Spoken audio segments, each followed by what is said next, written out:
ভাই আপনার তিনটা প্রশ্ন করবো, তিনটা প্রশ্ন উত্তর দিতে পারলে তোমার জন্য 100 ডায়মন্ড আছে। শুনছি এখন। ভাই হিরো আলমে কোন গানটা প্রথম ছিল, প্রথম কোন গানটা গাইছিল আমাদের বাংলাদেশের? আরবিক একটা গান গাইছিল ওই ইয়াতে, সৌদি আরবের মরুভূমিতে একটা গান গাইছে না? কোন ওর গানটা, নাম কোন কি গানটা, বলে কোন গানটা? এখন ওই গান কে শুনে, নাম তো জানি না গান। এই মেয়ে বাংলাদেশে কত বড় একজন গান হাজার, তুমি এই গান দেখো না?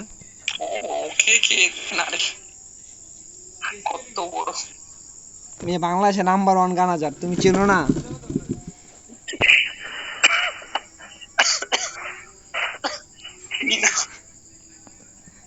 তুমি কি হাসতে হাসতে শুনছি বাট চিনি না। তুমি কি হাসতে হাসতে মরে যাইতেছো?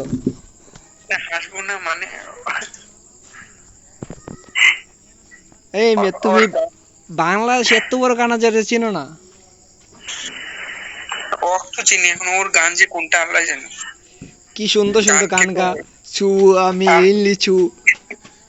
হ্যাঁ হ্যাঁ, এটাই আরবিক সং, মরুভূমির মধ্যে সে আর কি উল্টা পাল্টা কথা।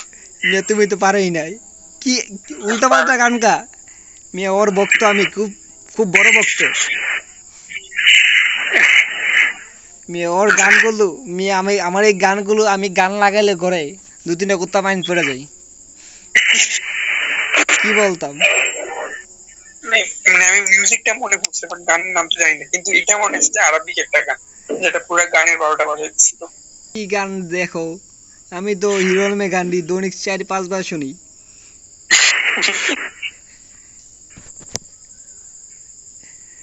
মিয়া বাংলাদেশে কি গান হাজার দেখছো নি? কি এরকম গান হাজার দেখছো কি আরবিতে কোন গান গাইতে? বাংলাদেশে তো এই ওই কি প্রথমই। বলে ওই জানে ভালো, হ্যাঁ ওর কথা কি বুঝা যায় কিছু? মিয়া সব তো গান কি 12টা বাজায় দেয়। তোর মিয়া তোমার দ্বারা আর কোনো হয়তই না মিয়া। তুমি এত বড় একটা গান হাজার চিনলা না, গান শুনলা না।